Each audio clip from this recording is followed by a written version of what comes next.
nandito tayo ngayon sa EMF Building, Taytay, Rizal. Few minutes away lang from Taytay, Tiangge. Andito tayo ngayon para magpa-pamper and of course, magpaganda.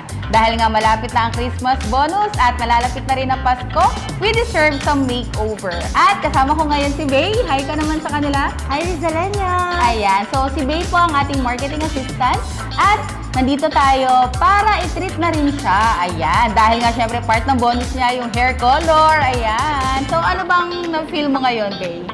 Excited po ako for my new hair color this sa 2025. Ayun, syempre dapat no, new look sa 2025. Yes. So excited na rin ako guys. So magpa-pamper tayo kasama si Bay. Let's go!